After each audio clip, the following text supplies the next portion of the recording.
November 1974, Shorthand English Senior Grade. Get ready for the dictation. 10 seconds. 5 seconds. Start. Mr. Chairman, I am very much indebted to your invitation to me to speak to you this evening. I am deeply touched by your kind words, which I am sure reflect the sentiments of the people of this great country. You have always shown deep understanding of not only the hopes and aspirations of our people, but also the trials, tribulations, and varied problems we had to labor against during our historic struggle for liberation. May I say, our movement for freedom took inspiration from the thoughts and deeds of some of your wonderful men. We have stood for freedom and democracy in our country because we believe that these ideals are common to all mankind and are indivisible. We realize that what takes place in one part of the universe has its echo in other places as well and affects the thinking of all people. On an occasion like this, I know you will expect me to say something about my people and their culture. To a distinguished audience like this, so well informed and enlightened, I have very little to say. But there is one basic fact about our culture which is not very much appreciated. Our country is so diverse and so full of contradictions that what is true of some parts may be equally untrue of other parts.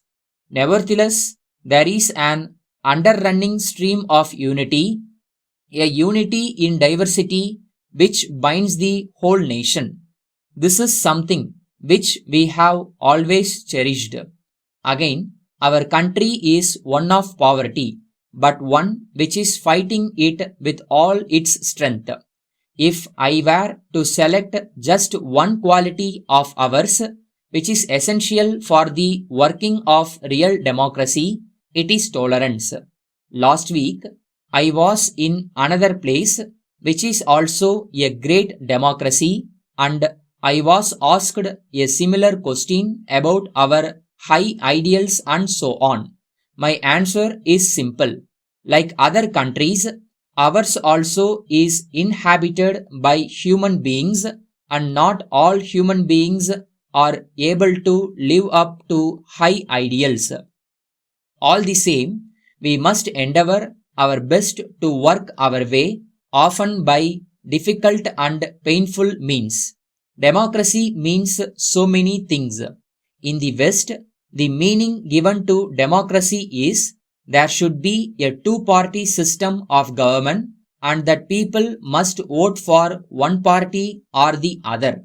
In our country, we are often told that because we have too many political parties, our democracy is not complete and that we must endeavor to evolve a two-party system. This, to my mind, is rather odd because two parties cannot observe and assimilate all that is canvassed.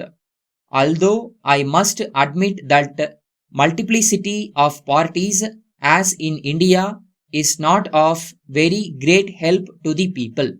Nevertheless, it is one pace in the process of evolution and I do not think that it affects the basic concept of democracy. India, by and large, has always remained a democratic nation. This sense of democracy, if I may use the expression, has derived from our heritage of tolerance, which is an old quality in Indian philosophy and in our own way of life. It is up to us all to foster and sustain this spirit. I have mentioned about the quality of tolerance, which is the hallmark of any culture. We have wedded ourselves to the democratic way of life. Such a thing is absolutely necessary, especially when we have differences of language and customs, because democracy stands for settlements or decision by consent of a majority and execution of the final decision by all. Dear Sir, we have for acknowledgement your kind letter of yesterday's date, assuring us of your valuable patronage, subject of course to the question of price being settled to your satisfaction. While we are happy about your response, we are obliged to place before you certain fasts which have a bearing not only on the cost of production but on the trade as a whole. The world is passing through a state of economic crisis owing to a variety of circumstances like change of consumer tastes on the one hand and a fall in production of consumer goods on the other. You will kindly appreciate that the twin factor had affected our trade as much as it has influenced the trends in other parts of the world also. As regards our future business relations, we would advise that it would be in the best interests of both of us if we sit and discuss the whole issue of prices in all its aspects.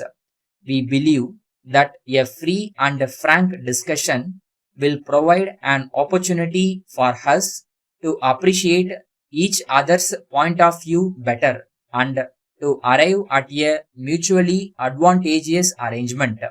In all probability, our chief representative will be calling on you next week when you could let him know the date and time convenient to you so that we may go ahead with arrangements for the meeting. Assuring you of our continued services, we remain yours faithfully.